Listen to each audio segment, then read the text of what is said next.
Olá, pessoal, boa noite. Sejam muito bem-vindas ao nosso Papo de Mãe TDAH, esse quadro que acontece toda quarta-feira às 18 horas aqui no Instagram, onde a gente bate um papo sobre criação de filhos com TDAH. E hoje, na nossa última live do mês de julho, encerrando aí mais uma etapa, mais um mês, né? Com essa série de lives que está incrível sobre treinamento de pais. E hoje nós vamos encerrar falando de TDAH não na criança, não no adolescente, não nos filhos, mas sim TDAH nos pais. Oi, Márcia, seja bem-vinda. Então, nós vamos hoje falar sobre TDAH em adultos, porque é um tema muito importante para a gente tratar. A gente não pode fazer diagnóstico de crianças e adolescentes com TDAH sem fazer uma avaliação dos pais também, né? Oi, Ana, seja bem-vinda, Suelen. Com uma coceirinha aqui no meu olho que tá me incomodando. Mas vai passar. Então, nós estamos encerrando aqui o nosso mês de julho, na nossa última live do mês de julho, esse mês que a gente falou sobre treinamento de pais, que é um eixo, né, do tratamento de crianças e adolescentes com TDAH, um dos três eixos que compõem o tratamento padrão ouro do TDAH. E hoje nós vamos encerrar essa série de lives sobre treinamento de pais falando do TDAH em adultos, né? Justamente do TDAH em pais de crianças que têm TDAH. Boa noite Camila, seja bem-vinda. Vamos chegando para a gente começar mais um Papo de Mãe TDAH. Esse quadro semanal que acontece toda quarta-feira às 18 horas aqui no Instagram. E esse mês, né, falamos tantas coisas, tantas coisas importantes, mas até recebi um recadinho de uma mãe falando, né, ai, Juliana, é tão difícil, eu tô me sentindo tão sozinha, tão sobrecarregada, e eu não sei, não dou conta de tanta coisa que tem que estimular, tanta coisa que tem que fazer. Gente, eu entendo que é um desafio, eu entendo que é complexo realmente, né? Mas a gente precisa começar com o básico, né? E o básico é organizar a casa, né? Então, isso é o primeiro passo. Mas para que a gente possa organizar a casa, a gente primeiro precisa saber o que é o TDAH, né? O que isso implica na vida do seu filho, quais são as consequências do TDAH no seu filho, porque seu filho pode ter características do TDAH diferentes de outras pessoas, existem sintomas que são secundários, né, que podem variar de pessoa para pessoa. Então, conhecendo, você consegue começar a estruturar aí uma rotina eficiente para o seu filho, que vai organizar esse ambiente familiar. Que isso é muito importante. Esse é o primeiro passo. Primeiro passo é isso. E aí, claro, né, tem os tratamentos que a criança vai fazer, toda a intervenção que você vai ajudar em casa, mas sem você dar esse primeiro passo, não adianta você querer pensar em treinar funções executivas, não adianta você querer pensar em fazer treinamento de habilidades sociais, emocionais, sem que você organize esse ambiente. Ok? A gente sempre lembra, eu falo essa metáfora, que eu aprendi essa metáfora e achei linda e sempre uso, que é a metáfora do aquário, né? Então imagina a sua casa como um aquário e o seu filho um peixinho. Então o peixinho está lá dentro do aquário e ele precisa que esse aquário esteja limpo, para que ele tenha oxigênio na água suficiente para respirar, né? E, claro, né, ali os nutrientes para que ele possa se alimentar de uma forma saudável. Então, se esse aquário está sujo, esse peixinho vai ser atingido. E aí não adianta você, uma vez na semana, durante 50 minutos, retirar esse peixinho desse aquário sujo e levar para um aquário limpo, que é o consultório lá do terapeuta, né, do psicólogo que está atendendo o seu filho. Ele nada naquele aquário limpo ali durante 50 minutos e depois a gente pega ele de novo e volta para o aquário sujo.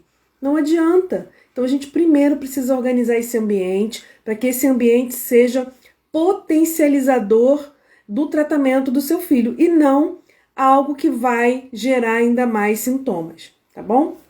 Oi, Lu, seja bem-vinda! Muito bom ter você aqui comigo também. Saudade de vocês. Um beijo para todos que estão entrando. Obrigada aí por vocês estarem aqui toda semana comigo.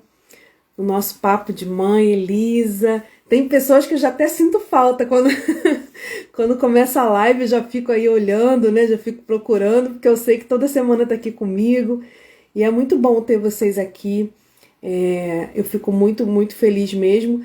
Não porque tem audiência na live, porque isso para mim não importa. Eu praticamente nem olho aqui para cima onde tem os números, né? Mas porque eu sei que de alguma forma, se você assistiu uma live e voltou, é porque alguma coisa agregou para você, né? Alguma coisa que eu falei tocou seu coração, tocou sua vida, tocou sua família. E isso para mim não tem preço. Então, é muito bom estar aqui. E aí eu aproveito, né, para te convidar a gerar um movimento de compartilhamento dessas informações.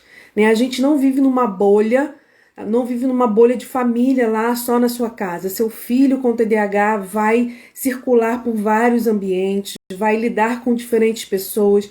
E quanto mais pessoas conhecerem o que é o TDAH, entenderem o que acontece com seu filho, vai ser melhor para ele. Então, compartilhe essa live com outras pessoas, não só mães de TDAH, mas pessoas que você conhece da sua família, professores, enfim, pessoas que você considera importante saber sobre o TDAH, porque quanto mais pessoas souberem, né, mais a gente vai ter aí uma sociedade que vai respeitar a criança, o adolescente, as pessoas que têm TDAH. Então faça esse movimento, assim como eu estou aqui, né, pegando aquilo que eu tenho de mais precioso, toda a minha experiência, meu conhecimento, né, que eu fui adquirindo ao longo desse tempo e estou aqui repartindo com vocês, transbordando na vida de vocês. Faça isso na vida de alguém que eu tenho certeza que vai voltar em dobro para vocês, tá bom? Vamos lá? Vamos então começar? Que a nossa live de hoje é muito importante. Essa live é para você, adulto, para você, mãe de TDAH, pai de TDAH. E eu vou fazer essa live, gente, porque assim, duas coisas me preocupam muito quando eu trabalho com TDAH, né? Por estar trabalhando com TDAH. Uma delas é a questão de identificar muitas crianças ainda sem tratamento.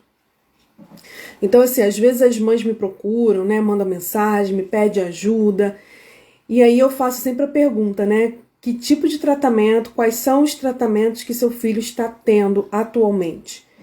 E eu, infelizmente, já detectei que a maioria não está em tratamento. E eu, assim, eu não estou nem falando da criança que está fazendo um tratamento inadequado ou incompleto, não. Estou falando não está em tratamento. Muitas pararam por conta da pandemia. E, gente, eu sei que a questão da pandemia é complicada, mas na maioria dos lugares do Brasil, os profissionais já retornaram presencial. E os pais, né, eu entendo, né, o receio, mas os pais ficam com medo de levar de retornar, né, os atendimentos presenciais, enfim. Mas a criança, ela não pode ficar sem tratamento. E eu vejo muitas crianças sem tratamento. E aí, gente, organizar um ambiente, todas as dicas e orientações que eu vou dar para vocês aqui, elas são potencializadoras do tratamento. Elas não substituem o tratamento do seu filho. Então, claro que se você hoje não tem condições ou não achou um profissional que possa atender seu filho, você vai implementar as orientações que eu estou te dando, porque isso vai minimizar um pouco, mas não vai resolver o problema. Por quê? Porque é necessário o tratamento é indispensável. A parte de treinamento de pais, a parte que vocês pais vão fazer com a criança é um do tripé, né? Um dos 3 eixos do tratamento. Então, assim como num banquinho de 3 pernas, a gente não consegue manter o equilíbrio do banquinho se uma das pernas estiver quebrada, estiver encurtada ou estiver faltando, a mesma coisa no tratamento. Então não dá pra gente simplesmente não oferecer esse tratamento para a criança, entendendo entendo, né, das dificuldades, eu sei disso, porque passei, né, com a minha família, com a minha sobrinha que tem TDAH, com muitas e muitas dificuldades de encontrar profissionais. E a gente até tinha condições de oferecer, né, o tratamento, mas encontrar um profissional também não é fácil. Então não é só a questão financeira, muitas vezes, de não conseguir pagar um tratamento, e a gente sabe que no sistema, né, no SUS, isso ainda não está garantido para crianças com TDAH, é mais difícil. Mas além, né, da questão financeira, de ter acesso a isso, tem uma questão também de dificuldade de encontrar um profissional qualificado. Oi, Cristina, seja bem-vinda. Mas isso é essencial. E uma outra coisa que me preocupa muito, porque também é muito comum de eu perceber, encontrar, são pais de crianças com TDAH, que também têm o TDAH, que já sabiam ou que descobriram, né, já adultos, depois do diagnóstico dos filhos, do filho, mas que também não estão em tratamento. Então, às vezes, os filhos estão em tratamento, né, tá oferecido para as crianças, né, todo o tratamento necessário, mas os pais, pai ou a mãe, ou os dois, às vezes, né, não estão em tratamento. E aí, gente, vocês imaginam uma criança que tem TDAH com todas as suas dificuldades, você imagina um adulto que passou a vida inteira se adaptando às demandas, sem ter tido um tratamento adequado, carregando aí algumas dificuldades ao longo da vida, arrastando alguns problemas ao longo da vida, hoje tendo que criar um filho com TDAH, tendo TDAH também. Então, isso é muito complicado, isso é muito sério, e assim, a gente sempre fala, né, que a gente primeiro tem que cuidar da gente. Se a mãe e o pai não estiverem bem emocionalmente, fisicamente, né, se eles não estiverem bem, como eles vão conseguir cuidar do filho? Como eles vão conseguir ajudar e lidar melhor com o filho? Então, o tratamento do adulto com TDAH é essencial. Então, essas são duas coisas que eu percebo muito, né? Crianças sem tratamento e pais que têm TDAH também sem tratamento. Foi esse mês passado, se eu não me engano, acho que foi o início desse mês, eu fiz um atendimento de um casal, né? Na verdade não é um casal, mas pais de crianças, né? E que durante o atendimento foi muito emocionante, muito marcante esse atendimento para mim, porque apesar de em outras situações, né, eu já ter detectado o TDAH nos pais das crianças que eu estava avaliando, mas foi uma situação bem marcante, porque durante o atendimento o pai se deu conta, né, de que ele era igual ao filho, né, que ele tinha passado durante a vida dele por situações que o filho estava passando e que possivelmente ele também teria TDAH. E isso deixou ele muito emocionado, deixou ele muito, muito mexido, né? Impactado, a palavra acho que foi essa, e eu acho que isso também mexeu comigo, porque eu vi, né, nos olhos dele, eu senti ali o impacto que aquilo fez na vida dele, né? Então, quando ele conseguiu olhar para o filho como um espelho, né, percebendo que aquilo que incomodava a ele, aquilo que tinha no filho que incomodava ele, na verdade, é porque tocava nas suas dores, tocava nas suas próprias dificuldades. E isso fez com que ele identificasse, né, um possível, né, transtorno, né? Porque claro que a gente está ali para levantar hipóteses, suspeitas, acender a luz amarela, mas não é para a gente definir nada. Então hoje nós vamos falar um pouquinho sobre isso. E eu vou fazer um checklist com vocês no final. São 9 itens que eu vou falar com vocês, para que vocês possam fazer uma avaliação rápida. Depois eu até coloco aqui no feed para vocês terem mais fácil para consultar. Mas não é um diagnóstico, não é uma avaliação, não é um checklist para você marcar e sair daqui. Eu tenho TDAH. Não é esse o objetivo. O objetivo do checklist é você fazer uma autoavaliação e você começar a identificar alguns sinais que podem ser indicativos do TDAH e buscar uma avaliação completa, ok? Então, a gente vai fazer no finalzinho, mas antes eu quero chamar a atenção para vocês pelo seguinte. Até um tempo atrás, né, o TDAH ele era considerado um transtorno da infância e da adolescência. E que, né, não existia em adultos. E depois de um tempo, as pesquisas identificaram que não, que adultos também teriam TDAH e que isso ia persistindo ao longo da vida. Então, uma criança com TDAH, ao longo da vida dela, mesmo que os sintomas tivessem algum tipo de alteração, esses sintomas iam permanecendo até a vida adulta. E isso foi sendo cada vez mais pesquisado e hoje nós sabemos sim, né, que o TDAH ele persiste na vida adulta. Claro que o TDAH ele tem múltiplas trajetórias, então ele não é único. E isso é importante a gente falar porque nós temos classificação, né, 3 tipos de TDAH dentro da classificação, mas não quer dizer que se seu filho tem um TDAH do tipo desatento, que ele vai ser do tipo desatento o resto da vida. Isso pode mudar ao longo do tempo, ele pode adquirir uma hiperatividade ao longo do tempo, assim como se ele é do tipo hiperativo, ele também pode ao longo do tempo migrar para o tipo predominantemente desatento e até depois voltar a ser hiperativo novamente. Então isso tem uma oscilação, tem uma trajetória que vai sendo modificada ao longo da vida da pessoa, não é algo fixo.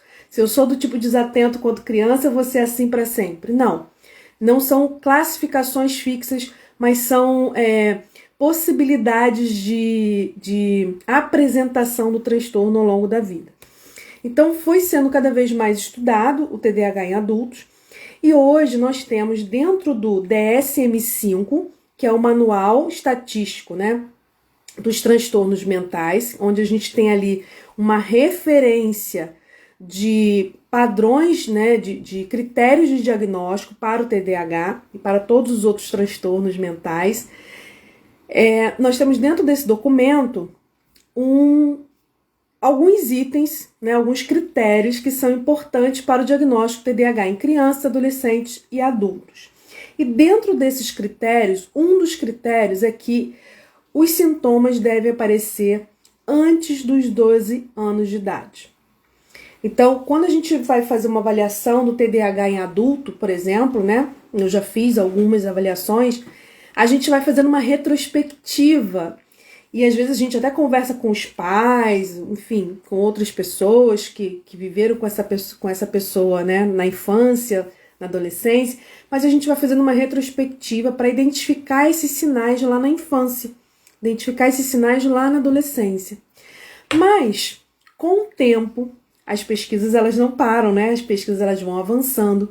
Então, apesar do DSM-5 ainda preconizar que os sintomas devem aparecer antes dos 12 anos de idade, hoje as pesquisas têm cada vez mais indicado que esse critério, né, de aparecer antes dos 12 anos de idade não deve ser tão levado a ferro e a fogo quando a gente está falando de adultos, ok? E isso tem uma série de justificativas, não cabe que eu ficar falando muito sobre elas, mas a questão da própria memória, né, da gente conseguir resgatar isso, nem sempre a gente consegue resgatar essas memórias. Então, às vezes, para a criança, a percepção dos sintomas é uma, né, e aí quando ela está na vida adulta, a forma como ela vai contar e lembrar desses sintomas vai ser de uma forma, com uma intensidade. Os pais, quando forem relatar isso, vai ser de outra forma. Então, há uma variação nessa memória e nesse registro, né, e nessa identificação desses sintomas do passado. Isso também causa um ruído aí na avaliação.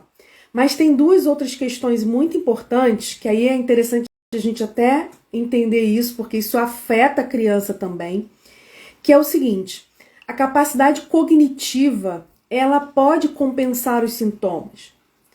Eu vou dar um exemplo para vocês. Hoje eu atendo um senhor, ele tem 80 anos, e ele veio para mim para fazer um diagnóstico do TDAH, com 80 anos. E ele fez uma avaliação neuropsicológica, a gente estava ali fazendo todo toda a avaliação com ele. E aí o que deu na avaliação neuropsicológica, né? Que ele tinha déficit nas funções executivas, ele tinha ali todo o perfil neuropsicológico do TDAH, mas ele tinha as capacidades cognitivas, uma capacidade cognitiva que compensava essas dificuldades dele. Então, o fato dele ser muito inteligente, o fato dele ter algumas habilidades cognitivas, compensou algumas características do TDAH. E aí ele passou a vida, né, sem grandes problemas. Tinha lá uma situação ou outra, mas ele conseguia lidar com aquela situação de uma certa forma. Então, a capacidade cognitiva da pessoa pode compensar e aí, né, entre aspas, mascarar esse diagnóstico, tá? Oi, Graciele, seja bem-vinda. A segunda questão dentro desse diagnóstico é que se uma criança vive numa família estruturada, uma família que consegue estabelecer regras e limites de uma forma adequada, que consegue ali oferecer para essa criança uma rotina previsível, organizada, que consegue funcionar como uma função executiva externa da criança, esses sintomas eles vão ser minimizados. E isso é algo que eu falo sempre aqui, gente. Se a criança vive num ambiente estruturado, um ambiente organizado, que leva em consideração as suas dificuldades, os sintomas eles não vão desaparecer, mas eles vão ser minimizados. Então, se uma pessoa, né, vamos imaginar, tem um adulto lá para fazer avaliação comigo e ele está apresentando uma série de sintomas do TDAH e eu começo a fazer uma retrospectiva e avalio que durante a vida dele, né, enquanto criança, adolescente, ele não teve aparentemente sintomas que pudesse justificar um diagnóstico de TDAH. E aí, o que eu percebo nessa avaliação? Que quando ele era criança, ele vivia numa família que era estruturada, que era organizada, que mantinha uma rotina previsível para ele, que tinha toda uma organização de regras e limites. Ele também pode ser uma pessoa que tem uma capacidade cognitiva razoável, que compensou algumas dificuldades. E que, quando ele chegou na vida adulta, que ele saiu de casa, foi morar sozinho, casou, ou foi morar, né, fora para poder estudar, começou a trabalhar. Quer dizer, o ambiente mudou, as demandas aumentaram, o nível de exigência das suas funções executivas, né, das suas habilidades também aumentou. E aí sim, os sintomas do TDAH que ele sempre teve, mas que nunca foi percebido, começam a aparecer de uma forma mais intensa. Então, o ambiente, né, e o nível de demandas que a pessoa vivencia ao longo da vida pode sim determinar a intensidade e a frequência que esses sintomas vão aparecer, ok? Então, se é uma pessoa que viveu, né, num ambiente mais estruturado, pode ser que ninguém tenha percebido que ela apresentava dificuldades. E isso, então, hoje, quando a gente faz uma avaliação de adultos, a gente vai sim, né, fazer retrospectiva da vida dessa pessoa, tentar identificar sinais e sintomas lá da infância, da adolescência, mas isso não é um pré-requisito, porque a pessoa pode começar a apresentar os sintomas de uma forma mais intensa na vida adulta e não antes dos 12 anos, como o DSM-5 diz, ok? Isso não quer dizer que a pessoa não tinha TDAH e passou a ter quando ficou adulto, tá bom? Porque o TDAH é uma condição genética, predominantemente genética, que nasce com a pessoa, ok? Mas, mesmo tendo a predisposição genética, aquela pessoa viveu num ambiente que não detonou o surgimento daqueles sintomas, o aparecimento daqueles sintomas, ok? E aí, quando ele chegou na vida adulta, pelas demandas, pelo ambiente, né, pela exigência do ambiente, ele acaba apresentando os sintomas, tá bom? Então não tem é a história, né, de que o TDAH surge na vida adulta. Eu era tão bem, não sei o que, quando eu fiquei adulto eu comecei a ter TDAH. Não, você já tinha o TDAH, mas os sintomas não eram percebidos porque alguma coisa ali, né, ou uma capacidade cognitiva alta, ou algum ambiente propício ajudou com que você não demonstrasse, né, esses sintomas de uma forma mais intensa, ok? Até aqui tudo bem, gente? Deu para entender isso aqui? E aí eu quero falar uma coisa importante em relação a isso. Depois vocês vão colocando um joinha aí só para eu saber que tá tranquilo. O diagnóstico do TDAH a gente chama de diagnóstico dimensional. O que é um diagnóstico dimensional? Obrigado, Graciele. Diagnóstico dimensional é um diagnóstico que a gente vai avaliar a dimensão dos sintomas.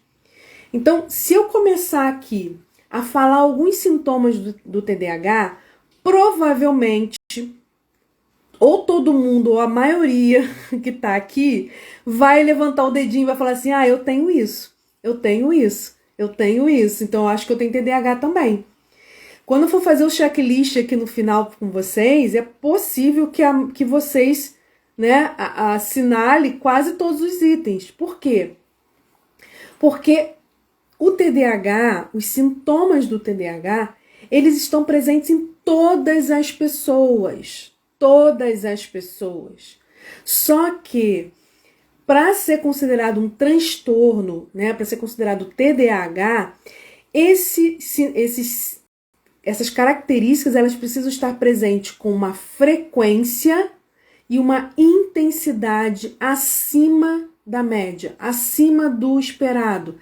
E essa intensidade gerando prejuízos para a vida da pessoa. Ok?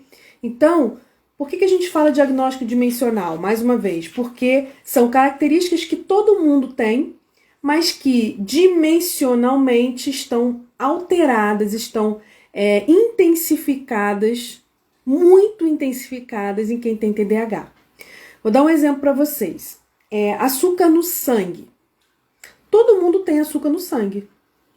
Todo mundo tem. Eu tenho, você tem, todo mundo tem. Mas quando essa taxa de açúcar está muito alta, está muito acima da média, a gente considera que essa pessoa tem diabetes. A mesma coisa pressão, né? Todo mundo tem pressão. Eu tenho pressão, você tem, né? Agora, quando ela está muito acima da média, a gente considera a pressão alta. Mas todo mundo tem pressão, todo mundo tem açúcar. E o fato de eu ter açúcar no sangue não quer dizer que eu tenha diabetes. O fato de eu hoje comer um pouco mais de açúcar, ter um pico de açúcar, né, até passar mal, ir para o hospital, isso não quer dizer que eu tenha diabetes. Quer dizer que naquele dia, por alguma situação, eu tive um pico de açúcar no sangue. Mas que depois volta ao normal. A mesma coisa a pressão. Pode ser que eu não tenho pressão alta, minha pressão até é sempre mais para baixa. Mas pode ser que por alguma situação de estresse, uma questão emocional, ou até mesmo de alimentação, eu posso ter um pico de pressão alta, parar no hospital, mas isso não quer dizer que eu tenho pressão alta. Quer dizer que naquele dia, por alguma questão, eu tive um pico de pressão. A mesma coisa, a atenção. Todos nós podemos ter uma dificuldade atencional, uma dificuldade de concentração, quando estamos emocionalmente abalados, quando estamos estressados, quando a demanda do ambiente aumenta, quando a gente não dorme direito. Tudo isso pode alterar a nossa atenção e a nossa concentração. Pode nos deixar mais agitados, né? Mas isso não quer dizer que eu tenha um transtorno, né? Não quer dizer que eu tenho TDAH. Porque para ser TDAH, isso tem que acontecer com uma frequência muito grande, não ser explicada por alguma questão do ambiente. Então, aconteceu isso, por isso eu fiquei assim. Não, eu fico assim porque é o funcionamento do meu cérebro, né? E aí, isso é frequente e tem uma intensidade muito maior. Então não é, por exemplo, pressão 12/8, seria, né, considerada normal. Não é porque eu tenho uma pressão 13/8 que eu sou considerada pressão alta. A minha pressão, para ser considerada alta, ela tem que estar acima, bem acima, né? E essa pressão tem que estar constantemente alta, frequentemente alta, para ser considerada pressão alta, ok? Então, o TDAH ele tem um diagnóstico dimensional, por isso que é tão importante uma avaliação muito bem criteriosa, muito bem feita com um profissional qualificado, porque dependendo da forma como eu descrevo o que eu estou sentindo, o que eu vivo na minha vida, eu posso superdimensionalizar os sintomas e o profissional diagnosticar um TDAH que não é. Tá bom? Deixa eu ver aqui os comentários. Ó, a Ana colocou assim, ó, perfeito, Ju. Aliás, na medida que a criança cresce, o suporte familiar precisa mesmo diminuir, oportunizando a identificação. Sim, o suporte vai diminuindo conforme a criança vai crescendo, mas vai diminuindo também proporcionalmente ao desenvolvimento de habilidades da criança. Então, não é porque a criança foi crescendo que o suporte vai diminuir automaticamente. A criança vai crescendo e se desenvolvendo com os estímulos, com o suporte, com as estratégias, né? E aí, conforme ela vai se desenvolvendo, vai crescendo, vai né, se desenvolvendo mesmo, a gente vai diminuindo o suporte. Por quê? Porque ela vai conseguindo dar conta, ok? Então, assim, o suporte, o recurso, né, que a gente vai oferecer para essa criança, ele é algo que a gente cada vez mais tem que pensar que deve ser algo transitório, não no sentido da estratégia do recurso, mas no sentido de quem está utilizando. Então a gente sempre tem que pensar nas seguintes etapas, né? Primeira etapa do modelo, então os pais, né, vão estar ali funcionando como função executiva, vão estar executando, oferecendo suporte, trazendo a estratégia, ensinando o recurso, a utilização de estratégias e recursos que essa criança provavelmente vai ter que levar para a vida inteira, mas que os pais estão ali muito presentes fazendo esse trabalho. No segundo momento, né, de desenvolvimento dessa criança, o suporte ele vai diminuindo, não na utilização da estratégia, mas na presença e na atuação dos pais nisso. Porque na segunda etapa é a etapa da experimentação, é a etapa que a criança começa a fazer com supervisão e monitoramento dos pais. Então, no primeiro momento, os pais fazem como modelo para a criança observa, aprende como é. No segundo, a criança começa a fazer, os pais estão ali monitorando, supervisionando, dando as orientações necessárias do treinamento, até que chega uma etapa onde a criança, né, adolescente, ele vai conseguir utilizar aqueles recursos, utilizar aquelas estratégias de forma autônoma, sem que os pais precisem ficar tão próximos dessa criança. Os pais vão começar a se distanciar e a criança vai ter condições de utilizar aquilo de forma sozinha, né? Com algumas intervenções, com algum monitoramento, é claro, porque são crianças, são adolescentes, precisam de monitoramento dos pais, mas esse monitoramento vai cada vez mais ficando menor, né? Mais espaçado e tudo mais. Vamos lá. Devido a essa questão dimensional, devido a essa questão dimensional por aqui, é importante... Tá. Sim, é importante avaliação, exatamente. Por isso que eu falei, não dá pra gente fazer um autodiagnóstico e não dá pra fazer um diagnóstico só do que eu tô falando aqui. Qual é o objetivo dessa live? Fazer com que você faça uma autoavaliação e você comece a identificar algumas coisas na sua vida, seja lá do passado, fazendo uma retrospectiva, seja coisas atuais, e você acenda uma luzinha amarela ou não, né? Ou se você acendeu a luzinha amarela, não fique com dúvida. Procure uma avaliação completa para você poder identificar se há possibilidade de TDAH ou não, tá bom? Então, assim, o diagnóstico, gente, por mais que seja difícil, ele é libertador. Quem passa a vida inteira, quem passou a vida inteira, e isso eu vou até falar, né, desse pai que eu atendi, depois ele me mandou uma mensagem, a gente conversou um pouco e ele falou assim, eu passei por isso, passei por aquilo outro. Falou uma série de situações que ele passou na vida dele e ele achava que a culpa era dele. E ele achava que ele não tinha se esforçado o suficiente, que ele não tinha tentado o suficiente. Quando ele se deu conta de que pode ser um TDAH, aquilo deu um alívio? Tipo assim, não era culpa minha, sabe? Não é porque eu sou ruim, sou burro, enfim, não. Tinha alguma coisa ali. Então, o diagnóstico ele é libertador, né? Quando você entende o que está acontecendo e não usa isso como muleta. É quando você entende que isso está acontecendo que você vai então buscar ajuda para resolver. Isso, Ana. Sofrimento sem fim. O tema da palestra é muito... Graciele, né? O tema da palestra é muito importante. Muitos adultos com TDAH não têm diagnóstico. Alguns pensam. O diagnóstico veio na fase adulta, conforme que você falou. Importante avaliação. Exatamente. Por isso que eu tô falando aqui, né? Porque eu vejo isso. E é tão comum a gente receber no consultório para fazer uma avaliação. E a mãe fala assim, é igualzinho o pai também é assim. É igualzinho quando eu era criança. Enfim, tem isso, porque há um tempo atrás, gente, o TDAH já existia, mas não era tão divulgado como hoje, né? Não era tão falado como hoje. E as pessoas iam crescendo, tentando dar conta das suas dificuldades, né? Outras ficaram pelo meio do caminho com vários problemas, estão na vida adulta carregando uma série de problemas, uma série de consequências por não ter sido diagnosticado, por não ter sido tratado. Mas hoje nós temos uma possibilidade maior de diagnóstico, uma possibilidade maior de avaliação, porque o TDAH, né, apesar da gente ainda ter dificuldade de encontrar profissionais capacitados para fazer o diagnóstico, o TDAH está sendo mais divulgado. Por isso que essa live, principalmente essa live, ela tem que ser compartilhada para que outras pessoas possam saber sobre isso, né? E aí, assim, eu não tenho TDAH, mas, poxa, minha irmã tem algumas características, ela sofreu a vida inteira com algumas dificuldades. Poxa, custa a gente fazer uma avaliação? Que pode ser, mas pode não ser também, né? Mas pode ser, né? Então, vamos lá, vamos voltar aqui. Então, preste atenção, gente. Eu sei que tem mães de TDAH aqui, vocês vão poder me ajudar respondendo se eu tô certa ou tô errada. Se criar um filho com TDAH já é complexo, já é um desafio.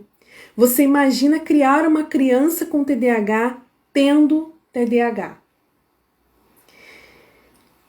O desafio é muito maior, né? A minha sobrinha que tem TDAH, ela teve um bebezinho agora, o bebezinho dela tá com 5 meses. E assim, eu acho muito lindo assim, a superação dela, né? O quanto ela amadureceu depois que ela teve o bebezinho. É visível, assim, né, o cuidado que ela tem, enfim, não tenho o que falar, e a gravidez, né, e o fato de nascer o bebê foi muito bom para o desenvolvimento dela, para o amadurecimento dela. Mas você vê que quando a demanda começa a aumentar, é visível a dificuldade que ela tem em algumas questões, né? Ela é uma super mãe, tá linda, eu fico até assim, é até surpreendente, né? Mas, ao mesmo tempo, você percebe que em alguns pontos trava. Por quê? Porque criar um filho não é fácil, né? É complexo, exige muito dos pais, principalmente da mãe. Mas quando essa mãe tem TDAH, ela tem dificuldades próprias dela. E que não vai mudar e não vai sumir quando ela tem um filho. E as próprias dificuldades de organização, de planejamento, enfim, de lidar com o tempo, com prioridades, com os próprios pensamentos, esquecimentos, né, de performance na vida, vai bater, né, com as dificuldades do filho. Então, como que ela vai ajudar esse filho tendo também as suas dificuldades? Por isso que a gente está falando sobre esse tema aqui, né? Muito mais do que identificar TDAH em adulto de uma forma geral, que também é importante, porque isso é algo que vai trazer possibilidade de autoconhecimento e ao mesmo tempo de tratamento para a pessoa, mas principalmente quando você tem um filho com TDAH. 60 a 70% de crianças com TDAH tem chance de ter pelo menos um dos pais com TDAH. Então, 60% de crianças com TDAH tem pelo menos um dos pais, quando não os dois, com TDAH. E aí, como eu falei, né, as crianças elas precisam de um ambiente previsível, organizado, com regras, limites e rotinas claras e bem definidas. E se você é mãe, se você é pai, né, ou os dois, porque às vezes acontece ter os dois, tem TDAH e tem dificuldade de lidar com tudo isso, como você vai organizar e ensinar e estruturar isso com seu filho? Se você tem dificuldade de manter ações ao longo do dia, né? Como você vai monitorar o comportamento do seu filho? Como você vai treinar o seu filho com algo que você também tem dificuldade?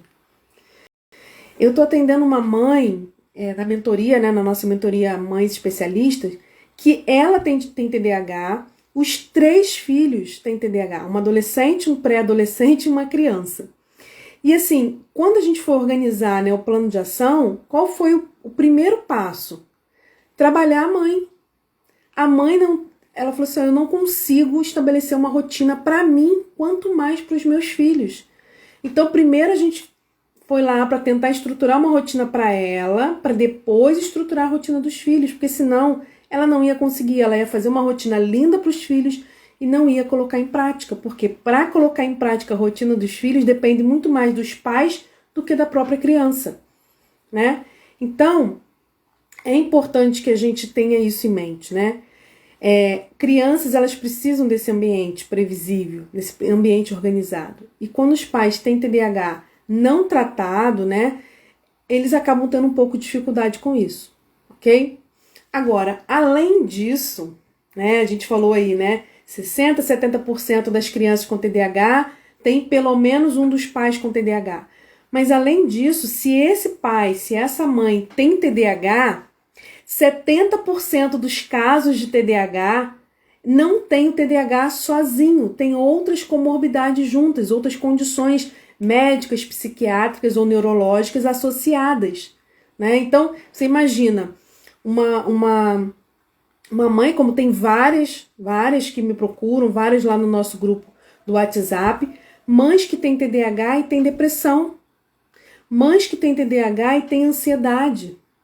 Então, essas mães, além da dificuldade que o TDAH traz, ainda tem outras condições, outras comorbidades que dificultam ainda mais, né? Dificultam ainda mais o lidar dela no dia a dia. E aí, gente, não só ela para organizar esse ambiente, mas para ter uma paciência, para conseguir fazer uma correção mais adequada, para conseguir focar mais no positivo do que no negativo. Então, tudo isso influencia, né? Uma outra questão, isso tudo que eu tô falando, gente, não é achismo, tá? Tudo que eu tô falando é baseado em evidências científicas, últimas pesquisas feitas aí de 2019 para cá, as últimas pesquisas. Então, são informações com validação científica, tá?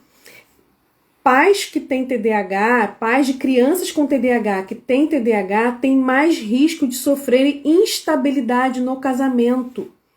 Então, se o casamento está instável, se os pais têm muitos conflitos, não conseguem falar a mesma língua, né? Ou tem ali conflitos por conta da próprio relacionamento entre eles, porque um tem TDAH e o outro não tem, ou os dois têm TDAH, enfim, há um risco muito maior das famílias, né, que têm mães e pais com TDAH e filhos com TDAH ter mais estabilidade de casamento. Inclusive, tem pesquisas, eu li até semana passada, uma pesquisa falando que famílias que têm crianças com TDAH têm um índice muito maior de divórcios do que famílias que não têm crianças com TDAH, superando até casos de autismo, casos que famílias têm filhos com autismo e outras condições. Então, O TDAH, gente, não é um bicho de sete cabeças, não é uma coisa absurda, horrorosa, que a gente tem que ter medo, não é isso. Mas ele precisa ser levado a sério. Não é uma questão só infantil, de escola, de criança que vai passar com o tempo, deixa que quando crescer melhora. Não é assim. Quanto mais o tempo passa, maior vai ser a exigência do ambiente, as demandas vão aumentando, a exigência dessa criança, esse adolescente e esse adulto vai aumentando e a performance dele vai diminuindo. Então nós precisamos entrar com esse tratamento, né, o diagnóstico cada vez mais cedo e o tratamento cada vez mais cedo, para que essa criança cresça de uma forma saudável, tá?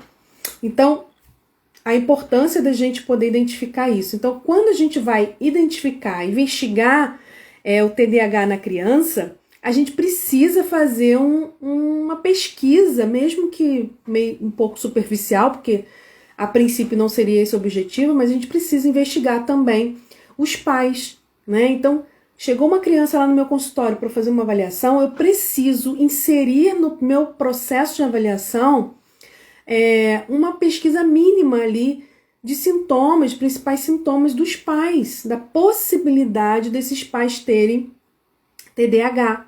Por quê? Porque se esses pais tiverem TDAH e não tiver sido diagnosticado, não tiver em tratamento, todas as minhas orientações e intervenções, elas não vão ter tanto resultado. E às vezes eu tô lá tratando o paciente de uma maneira linda e maravilhosa no meu consultório e ele não avança. Por que ele não avança? Porque o ambiente que ele está inserido, né, a família que ele está vivenciando, não está oferecendo o suporte adequado, não está ajudando nesse tratamento. Os pais, eles são peça essencial, como eu falo sempre, eles estão parte, né, do tratamento. Faz parte do tratamento os pais, né, orientação parental, treinamento de pais, esses pais aí trabalhando de forma integrada com os profissionais, tá? Vamos ver o que a Elisa colocou aqui. Dificulta o convívio familiar ou social e ainda assim as pessoas acham que é bobagem. Elisa, infelizmente, muitas pessoas não levam a sério, acham que é coisa de criança, acham que é bobagem, acham que não está se esforçando o suficiente. E não estou falando só de pessoas leigas, né? Pessoas comuns, eu estou falando de profissionais também. Então, infelizmente, né, quem está lá no nosso grupo do WhatsApp, o grupo de mães TDAH, acompanha ali de vez em quando uma mãe que vai fazer a avaliação e, enfim, o neurologista, o psicólogo, alguém fala, não tem TDAH não, ele não é hiperativo. Ele não tem TDAH não, ele não tem dificuldade na escola. Não tem TDAH não, ele não tem problema de linguagem. Então, assim... muitos profissionais, inclusive, levantam a bandeira de que TDAH não existe, né? Agora, só quem tem um filho com TDAH e só quem tem TDAH é que sabe, né, onde o sapato aperta, né? Geralmente quem levanta essas bandeiras é porque não tem ninguém na família ou porque não tem o próprio TDAH, né? Uma outra questão, gente, dessa avaliação, né? Então, o profissional ele tem que fazer essas perguntas para que acenda uma luzinha amarela, porque se eu consigo perceber que o pai do meu paciente, que a mãe do meu paciente tem uma possibilidade de ter TDAH, eu faço um encaminhamento. Olha, você procura um profissional para fazer uma avaliação, porque se você não tiver tratado, se você não tiver ferramentas para lidar com as suas próprias dificuldades, como você vai ajudar o seu filho, né? Então isso é importante para a gente poder inserir na nossa avaliação, né? Isso não quer dizer que a gente vai avaliar os pais também, tá bom, gente? Porque se a gente chegou ali, o pai veio e trouxe a criança para avaliação, é a criança que a gente vai avaliar, mas dentro da avaliação da criança, a gente pode incluir ali um mapeamento bem rápido, né, um checklist ali rápido para identificar a dificuldade com os pais. Na própria anamnese a gente pode identificar algumas questões, tá bom? Porque senão isso pode atrapalhar, inclusive, as nossas intervenções. E aí, uma outra questão também, né, dessa avaliação com os pais, né, e não só da criança, é que Gente, preste atenção nisso. Crianças com TDAH têm muito mais chance de terem pais com esquizofrenia, transtorno do espectro autista, transtorno bipolar, depressão e ideação suicida. É muito comum crianças, filhos com TDAH, terem pais com algum desses transtornos. Não estou nem falando do TDAH, não, né? Mas algum desses transtornos que pode estar sozinho, mas pode estar junto com o TDAH como uma comorbidade. Então, essa investigação ela é importante. Se está tendo algum prejuízo ali na vida desse pai, na vida dessa mãe, é preciso investigar. E a gente sabe que, infelizmente, a busca, né, pelo diagnóstico, né, pela uma avaliação, pelo tratamento de saúde mental, de transtornos mentais, é um tabu ainda na nossa sociedade, né? A gente precisa romper com isso, mas é algo que acontece. Então a gente precisa ter atenção quanto a isso. E aí o que a gente avalia então, né? Quando a gente vai fazer uma avaliação de TDAH em adultos? O que a gente vai avaliar? A gente vai avaliar a presença dos sintomas que estão lá descritos lá no manual que eu falei para vocês, no DSM-5, que é o manual de transtornos mentais. A gente vai avaliar a presença desses sintomas, presença atual. Quais são os sintomas que atualmente estão presentes? E a gente vai avaliar isso em frequência, né? Quanto tempo esses sintomas estão presentes e em intensidade, ok? Porque a gente viu, como um diagnóstico dimensional, que a intensidade tem que ser muito acima da média. Além de avaliar esses sintomas, o que a gente vai avaliar em adultos? Que é muito importante, não pode ficar de fora. Se esse adulto tem déficit em regulação emocional. Se esse adulto tem uma desregulação emocional. É muito comum adultos com TDAH, crianças também, mas adultos com TDAH ter muita dificuldade de lidar com situações de frustração, situações onde as coisas não saem exatamente como eles querem, como eles pensam, como eles imaginaram, como eles planejaram. E aí explodem com facilidade e tem dificuldade de voltar ao equilíbrio. Então, desregulação emocional a gente avalia também, além dos sintomas, ok? A gente também avalia quais são os prejuízos que esses sintomas causam. Então, vamos dizer que essa pessoa tem um sintoma de impulsividade. Tá, tudo bem, mas quais são os prejuízos que esse sintoma traz para a vida dessa pessoa? Em várias áreas da vida dela, ok? Então, não é só o fato dela ter sintomas, mas que prejuízos estão associados a esses sintomas. E um quarto ponto também que a gente avalia é se esses sintomas que ela está apresentando, eles não são melhor explicados por alguma outra condição, como, por exemplo, depressão, ansiedade, transtorno bipolar. Então, vou dar um exemplo para vocês. A depressão, ela também gera dificuldade de regulação emocional, ela também gera déficit atencional, ok? Então, quando a gente avalia o adulto, a gente vai avaliar o adulto, e a criança também, mas a gente está focando aqui no adulto, né? Quando a gente vai avaliar o adulto, a gente vai identificar quais sintomas do TDAH estão presentes, se eles geram prejuízos e se esses sintomas eles estão realmente ligados ao TDAH ou se tem alguma outra coisa que pode estar gerando esses sintomas, como uma depressão, uma ansiedade, ok? Porque às vezes os sintomas que essa pessoa está tendo não é de TDAH, apesar de serem bem parecidos, mas é de depressão, de ansiedade ou de transtorno bipolar, que isso também é bem comum, ok? Tá aí tudo bem, pessoal? A gente já tá indo para o nosso checklist. E aí, se você, né, tem TDAH não, desculpa. Identifica que você pode ter TDAH, suspeita que você pode ter TDAH.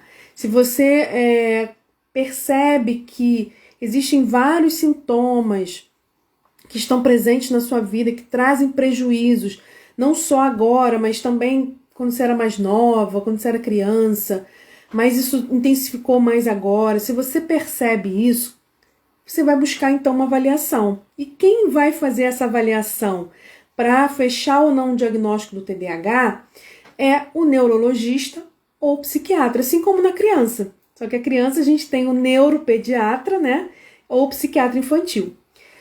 A minha experiência, tá? A minha experiência diz o seguinte: apesar da gente indicar mais um psiquiatra, principalmente quando é adulto, né?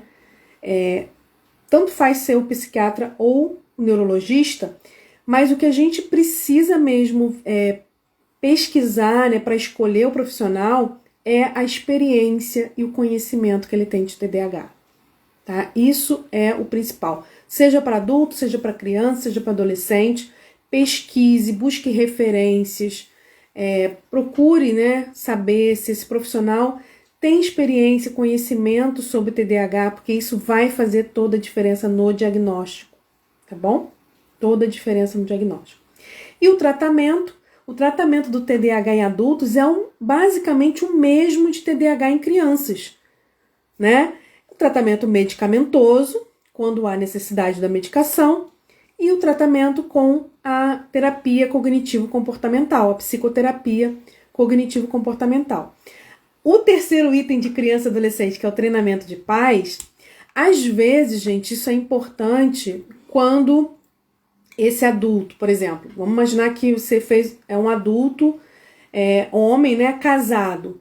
Em alguns momentos, em algumas situações, eu vou precisar atender essa esposa, orientar essa esposa, ensinar algumas estratégias para essa esposa, lidar e ajudar esse marido em casa com o seu TDAH.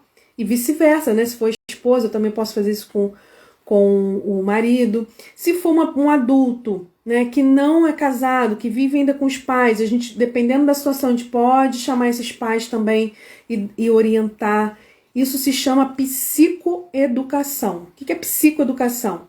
É a gente orientar, educar as pessoas, a própria pessoa que tem um transtorno e as pessoas que convivem com ela, sobre o que é o TDAH, sobre os impactos que ele traz para a vida e como lidar melhor com isso no dia a dia. Isso é psicoeducação. E no adulto, muitas vezes isso também vai ser necessário. Não só com a própria pessoa que tem o TDAH, mas com pessoas que convivem, né? Às vezes esposa, marido, às vezes até pais, quando essa pessoa ainda mora com os pais. Ok? Então o tratamento, tanto a avaliação quanto o tratamento, é o mesmo processo da criança e adolescente, sendo que para adultos nós vamos, claro, abordar situações relacionadas ao mundo adulto e não do mundo da criança, né?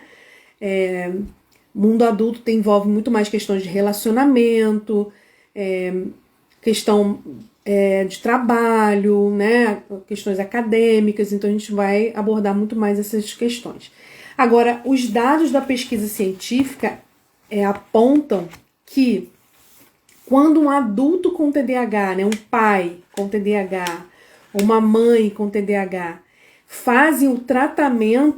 começam o tratamento, né, do TDAH, isso melhora e muito a qualidade de vida de toda a família. Então, se você tem TDAH, é adulto e não está em tratamento, e sua família está com alguns problemas, gente, claro que isso não é culpa sua, não é só porque você está sem tratamento, sua família está com algum problema, não é isso. Mas quando o TDAH de adulto é tratado, isso ajuda a melhorar em muito a qualidade de vida da família. Porque muitas situações de atrito, né, de problemas que acontecem na família, acontece justamente por sintomas, né, por dificuldades que o TDAH traz para a vida das pessoas e que muitas vezes elas nem sabem. E quando a gente começa o tratamento, não só a gente começa a melhorar em algumas características, né, em alguns sintomas, mas também, né, o cônjuge, a família, ela começa também a entender o que está acontecendo e começa a aprender a lidar. E aí a tendência é que os atritos, né, os conflitos, eles começam a diminuir. Show? Podemos ir para o checklist? Não se preocupe se eu falar aqui e você se perder no checklist, ok? Eu vou fazer um post no meu Instagram amanhã, Acho que vou fazer até uma enquete nos stories, fica até mais fácil. Mas enfim, vou fazer uma postagem no meu Instagram colocando esses itens para facilitar para vocês, tá? Porque às vezes eu falando, vocês só ouvindo e anotando, né, e marcando, talvez fique difícil. Lembrando que esse checklist não é o diagnóstico do TDAH, não é avaliação, não é um teste, não é um teste.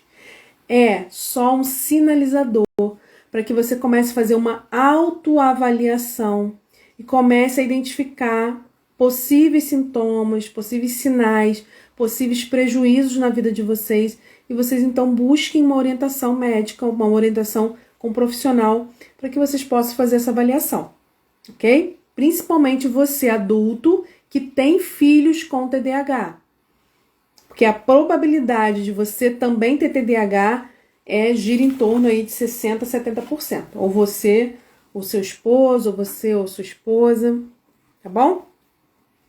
Então vamos lá. Podemos? São nove itens, são 9 perguntas que eu vou fazer. Depois, se você quiser ouvir, né, a live de novo para poder preencher com calma, não tem problema.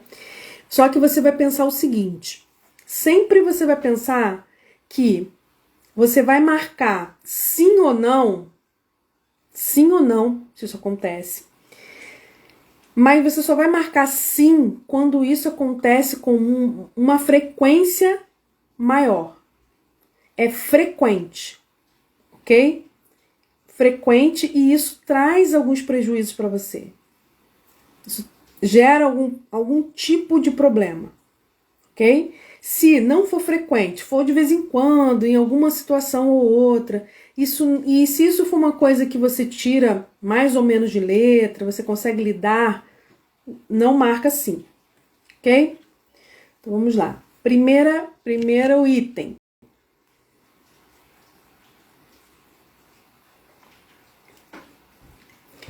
Primeiro item.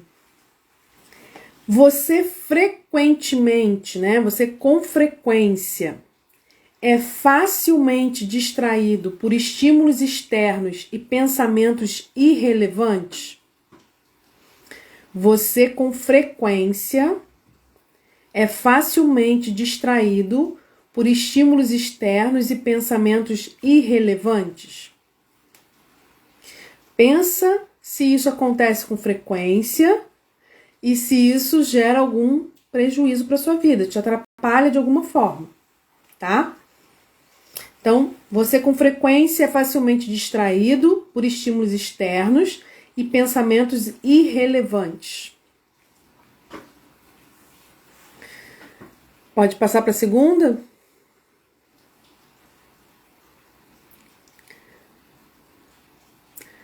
Vou falando então. É porque eu sei que tá dando um delayzinho aqui para vocês. Item 2. Você com frequência toma decisões impulsivamente? Você com Obrigada, Ana. Você com frequência toma decisões impulsivamente?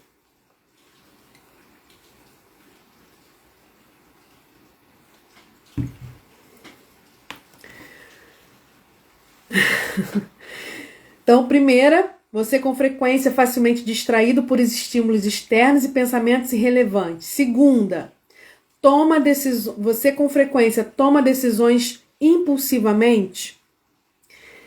Terceira, você com frequência tem dificuldade para parar atividades ou um comportamento quando você deveria fazê-lo, né? Quando você deveria parar. Então, você está fazendo uma atividade, você tem que parar. Você tem dificuldade disso?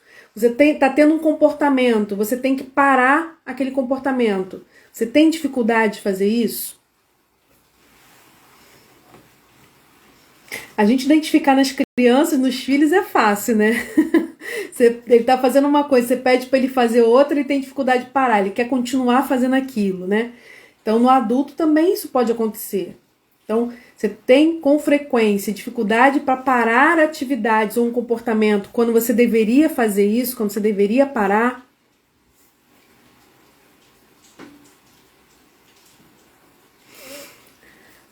4.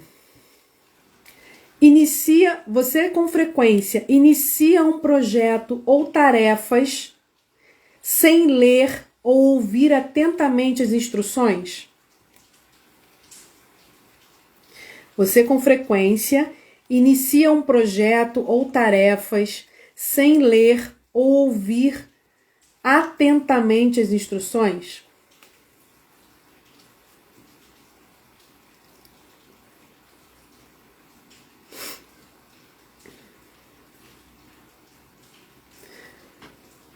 Quinta. Se eu estiver indo rápido, vocês me avisam, tá? Quinta. Você frequentemente falha no cumprimento de promessas e compromissos que firmou com outras pessoas. Você frequentemente falha no cumprimento de promessas ou compromissos que firmou com outras pessoas.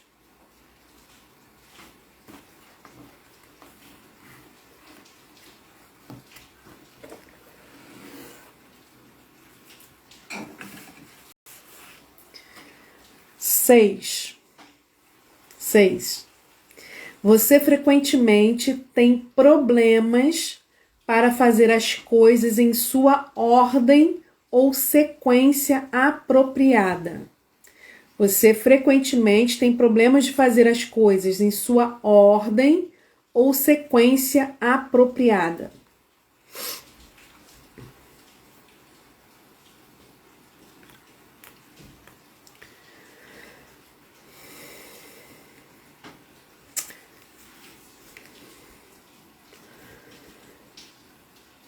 Lembrando, gente, que é quando isso acontece com frequência e isso causa um certo desconforto, problemas, porque como acontece com mais frequência, isso acaba trazendo prejuízos para você, tá? 7. Vamos pensar se você é motorista de carro, tá? Você com frequência dirige o seu carro muito mais depressa do que os outros? Você frequentemente dirige seu carro muito mais depressa do que os outros? Agora, se você não dirige, com frequência você tem dificuldades em se envolver em atividades de lazer ou fazer coisas divertidas calmamente, você com frequência dirige seu carro com muito mais pressa do que as outras pessoas, ou se você não dirige, tem dificuldade de se envolver em atividades de lazer ou fazer coisas divertidas calmamente, coisas que são mais relax, mais calma.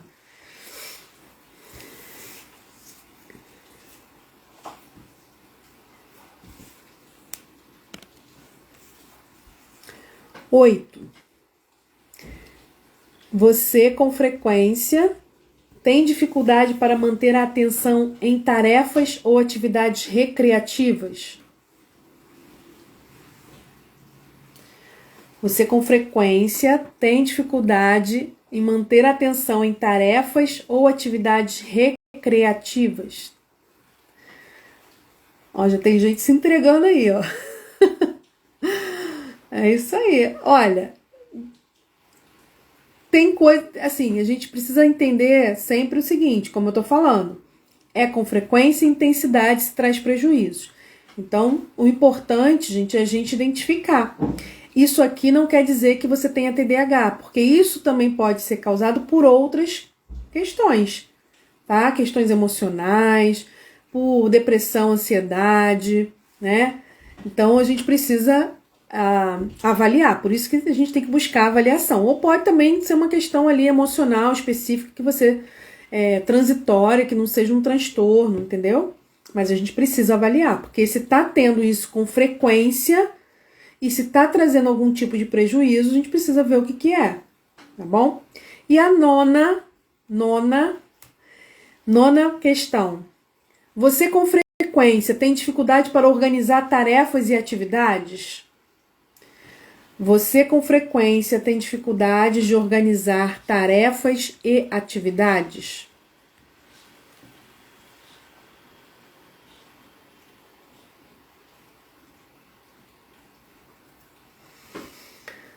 Não sei se vocês conseguiram anotar, ou enfim, ou se isso está só na cabeça de vocês. Eu vou dar aqui um parâmetro de resultado, ok? Lembrando, gente, mais uma vez, que isso não é um teste de TDAH, isso é a gente chama de escala, né? De rastreamento. A gente está ali rastreando alguns sinais para que a gente possa investigar com mais precisão, com mais profundidade. Existem outras escalas que vocês também podem fazer. Eu até posso colocar aqui no meu... Posso colocar lá no nosso grupo de mães, lá do WhatsApp, posso colocar aqui, porque é uma escala pública, né? Eu até me esqueci o nome da escala agora. Enfim, depois eu coloco lá, é uma adaptação, né, do SNAP 4, que é utilizado para crianças, é uma adaptação para adultos, é público, então você pode pegar e você mesmo fazer uma autoavaliação ali, né?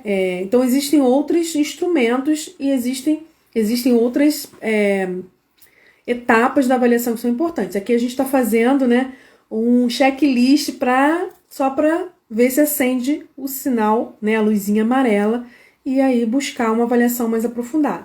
Então vamos lá, nós fizemos 9 itens, ok? 9 itens. Se nos 7 primeiros itens, você marcou 4, ou nos 9 itens você marcou 6, a gente já pode acender um sinalzinho amarelo e aí buscar uma avaliação mais aprofundada, mais completa, ok? Então, a gente tem 9 itens. Se até o 7º item, né, você marcou 4, dos 7 primeiros você marcou 4, ou dos 9 você marcou 6, isso já dá pra gente acender uma luzinha amarela. Lembrando, mais uma vez, que acender a luzinha amarela é a gente ficar mais atenta ao que está acontecendo, observar melhor, fazer uma autoavaliação, buscar uma avaliação de um profissional, né, para tirar a dúvida, e principalmente para que a gente possa entender que esses sinais aqui, eles podem estar dentro do TDAH, né? Mas pode também se referir a outros transtornos também, a outras situações, que nem sempre é um transtorno, mas pode ser uma condição emocional, enfim. Graciele, marquei 1, então pode ser que eu esteja fora do TDAH? Graciele, olha só, da mesma forma que se você marcou, né, os itens, não quer dizer que você tenha TDAH, o fato de você não ter marcado também não quer dizer que você não tenha. Por que eu tô falando isso? Porque a gente está fazendo um checklist aqui de uma forma muito rápida, né? Eu tô falando, você tá tendo que prestar atenção, você não tá fazendo uma autoavaliação muito criteriosa, né? E marcando isso com tempo para pensar mesmo, para avaliar as situações, né? Mas assim, provavelmente é um sinal, né? Aí é uma questão de... É um sinal de que provavelmente você não tem TDAH. Mas aí o que você vai fazer, né? Você vai observar a sua vida dentro desses itens aqui e outros também, que você pode buscar depois nessa escala que eu te falei. Você pode fazer uma avaliação da sua vida. Como é que tá a sua vida aí? Né, em termos de família, relacionamentos, trabalho, como é que tá? E aí você vai avaliar se você está tendo prejuízos, dificuldades em algumas áreas, algumas situações. E aí, quando você identificar esses prejuízos, você vai poder perceber se aquilo ali pode ter relação com TDAH ou não. Entendeu? Agora, se está tudo bem, se você não está percebendo dificuldade, né, se você está conseguindo lidar com as situações de uma forma tranquila, não há necessidade de buscar uma avaliação. A gente vai buscar uma avaliação quando a gente identifica que aquilo ali está trazendo prejuízo para a gente, né? Então, vamos dizer, vou dar um exemplo, Graciele. Vamos dizer que você marcou esse item 1. Um item. Vamos dizer que você marcou apenas um item. Mas esse item que você marcou, ele é extremamente desgastante. Ele gera uma série de atritos, uma série de problemas. um desgaste para você, para sua família, para o seu trabalho, enfim. Se ele traz um prejuízo muito grande, você vai buscar uma ajuda profissional para lidar com esse sintoma específico. Isso não quer dizer que você tenha um transtorno, não quer dizer que você tenha TDAH ou nenhum outro transtorno. Isso quer dizer que você tem uma dificuldade em uma determinada área da sua vida, um determinado ponto da sua vida. E aí você pode buscar uma avaliação com um profissional, né? Para ver o que está acontecendo ali. Se tem uma questão emocional envolvida, se é uma questão apenas, enfim, de performance mesmo, identificar o que está acontecendo, entendeu?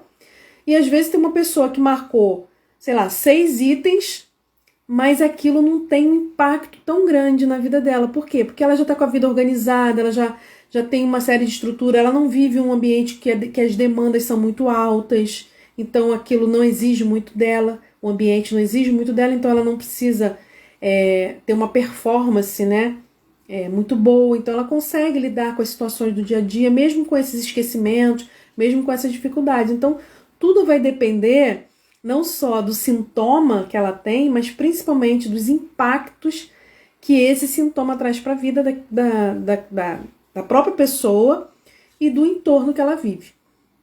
Ok? Deu para entender, Graciele? Então, identifica aí nesse item que você marcou se isso é algo que tem uma frequência e uma intensidade que traz prejuízos para sua vida a ponto de você precisar buscar ajuda. Ok?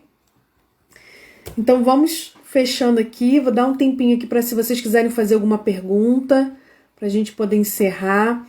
O meu objetivo, né, aqui nessa live de hoje, quando a gente fala de treinamento de pais, quando a gente fala de tratamento de criança e adolescente, né, a gente fala de incluir a família, né, principalmente pai e mãe, nesse tratamento. E que quando esse pai e essa mãe também tem TDAH, mesmo que não tenha sido diagnosticado, a gente tem uma dificuldade maior em implementar o tratamento na criança e no adolescente. Então, a gente precisa incluir esses pais nesse tratamento, né? Identificando se eles podem ter o TDAH ou não, ou qualquer outro transtorno, porque isso também acontece. É muito comum crianças com TDAH terem mães com depressão. Isso é muito comum. E às vezes a mãe tem depressão e não está tratando a depressão, tá? E aí, gente, lembrando que tratando não quer dizer só que está tomando remédio. É a mesma coisa do TDAH. Eu pergunto assim, seu filho está tratando TDAH? Ah, ele está tomando Ritalina. Gente, Ritalina não é tratamento completo do TDAH. TDAH, a medicação, ela pode ser, né, um item do tratamento, se o médico achar que é importante, mas a psicoterapia, ela é indispensável. A medicação, ela pode ou não ser indicada de acordo com a avaliação do médico, mas a psicoterapia é para todas as crianças e adolescentes que têm TDAH, ok? Pelo menos no primeiro momento é importante. Então, o fato da mãe ter depressão e estar tomando medicação não quer dizer que ela está no tratamento completo. Isso tudo precisa ser avaliado com o médico, avaliado com a equipe ali que está acompanhando ela, se não há necessidade de fazer uma psicoterapia também, que na maioria dos casos é essa duplinha, né? A grande maioria dos casos psiquiátricos tem essa dupla medicação, né, ou tratamento psiquiátrico com um profissional psiquiatra e a psicoterapia com o psicólogo. Geralmente tem essa via de mão dupla, né? Nenhum nem o outro sozinho, os dois juntos potencializam o resultado. Oi, Luana, seja bem-vinda. Obrigada, Elisa, obrigada.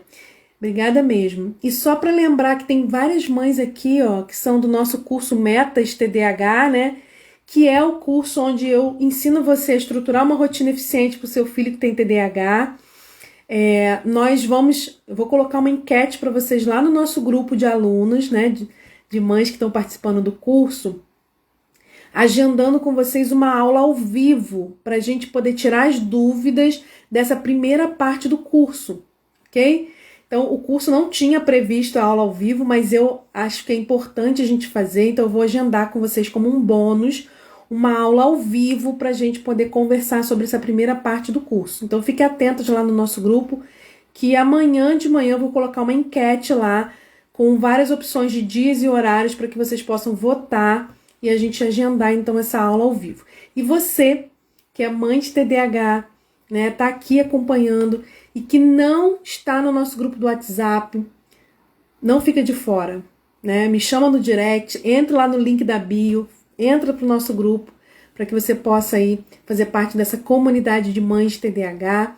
E se você deseja aí estruturar esse ambiente, a gente viu, né, desde o início da live, o quanto um ambiente estruturado, um ambiente previsível, um ambiente que é organizado, né, que tem regras e limites e rotinas bem estabelecidas, quanto esse ambiente ele pode minimizar os impactos, né, dos sintomas, a apresentação desses sintomas e também o quanto esse ambiente organizado, estruturado, ele também pode ser um potencializador dos resultados do tratamento. Então, se você tem interesse em aprender a criar essa rotina eficiente para o seu filho, ou você me chama no direct para a gente conversar, para eu te explicar melhor como funciona o mini curso Metas TDAH para Pais, ou você vai direto lá no link da minha bio aqui no Instagram, tem um linkzinho, você clicando no link, você vai abrir lá a página do curso, tem todas as explicações, todas as orientações,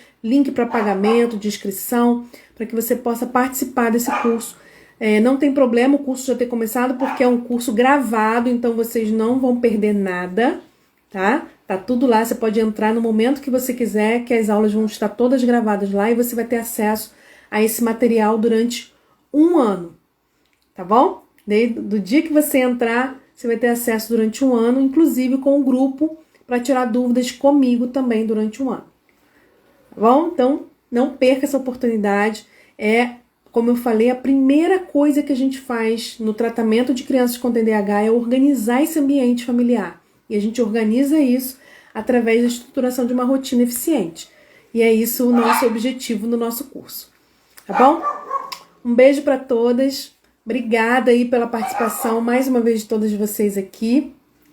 Vamos encerrando a live. Se você perdeu o checklist, se você perdeu, não esquece. Depois você assiste a live novamente, né, para que você possa preencher direitinho, né, fazer o checklist, tá? Lembrando, pessoal, só pra gente encerrar aqui, eu vou lembrar vocês que as lives do mês de julho, dos treinamentos de funções executivas, as 3 lives da semana passada, retrasada, né, e a 1ª de julho, elas só vão ficar disponíveis aqui no Instagram e no YouTube até